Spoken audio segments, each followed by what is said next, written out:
Trust. What it is, what it means to me, why it's so important. To me, trust, it has many names. Surrender, faith, right? Letting go. Detachment, as it's called in Eastern philosophies. Now, trust is talked about a lot in those terms, right? Surrender, faith. And people that aren't very spiritual or religious often they just think that's weak or lame, or it just sounds boring, or it's just not possible and it's far-reaching, whatever it may be.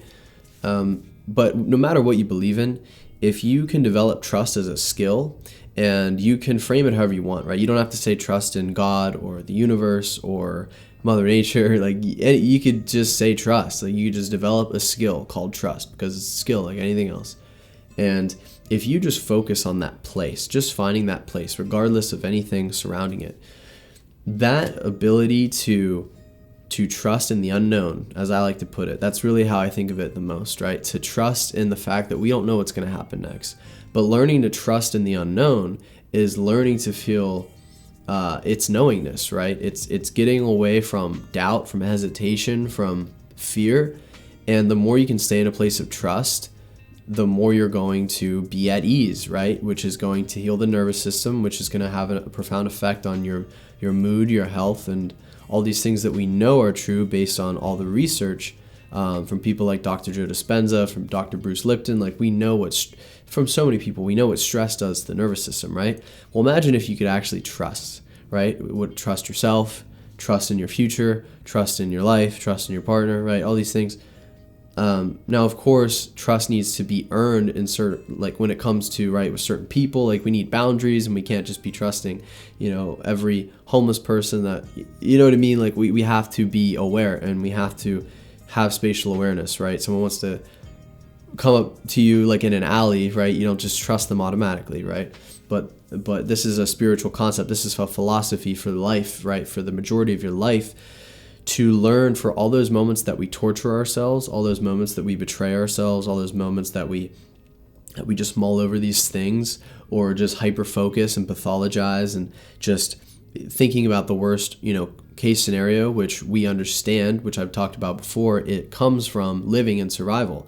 When that nervous system, when you're in that state of survival and you can't switch that off, then those stress hormones keep happening. You keep producing more adrenaline in the body, and your body becomes addicted to those stress hormones, and you can't get out of it. So even if nothing's wrong, your body, right, which is ingrained, which is a part of your mind, is looking for something or it's finding things that aren't really wrong and just saying, like, this isn't good enough, this isn't fun, the bad thing's going to happen, we need to stockpile more, we need to, all these things, right? You won't ever feel at peace. So trust is a skill to be developed. You don't have to think of it with any spiritual jargon or language or anything religious. You can just learn to let go, right? To let go of your preconceptions, of your assumptions, of whatever it may be that's holding you back, right? There are so many things. Now, Buddha said that, attachment, right? Desire is the root of all suffering.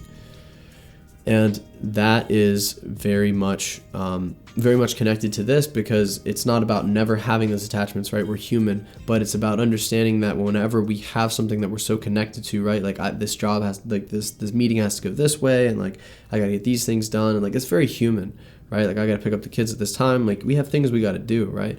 But when we can't find peace within ourselves, when we can't trust. Again, even if it's not trusting in something. Now, for me, it's trusting in a higher power, right? My higher self, right? My guides, all these things. But even if you don't believe in that stuff, imagine if you could, just with the power of your own mind, feel more at ease by practicing a skill, by just practicing to let things go, by practicing being aware, right? This comes back to meditation, being aware of your breath, being aware of the moment, understanding that in the moment, the only things that are wrong, right, are all internalized. Like we decide what's wrong. We decide what's good. We decide what to be grateful for. We decide what, who to yell at. We decide when to be kind and forgiving. So it really is all a choice. We have free will, but understand that you also have the free will to develop a skill that can transform your life by allowing you to finally breathe, right? To finally let things go, because you can't do all this shit on your own, right? No matter how strong you are, you need to lean on something else, and it doesn't have to be a God or anything if you don't believe in that. It can just be, you could just call it your happy place, and you could just start developing it and getting better at being there. So with that said, I wanted this to be quick, short, sweet, to the point. I do my best because I love to ramble and talk about all kinds of nonsense that doesn't have anything to do with the topic. But thank you so much for listening. I love you all. I believe in you. Trust yourselves, trust in your future, and I'll see you next time. Thank you. Peace.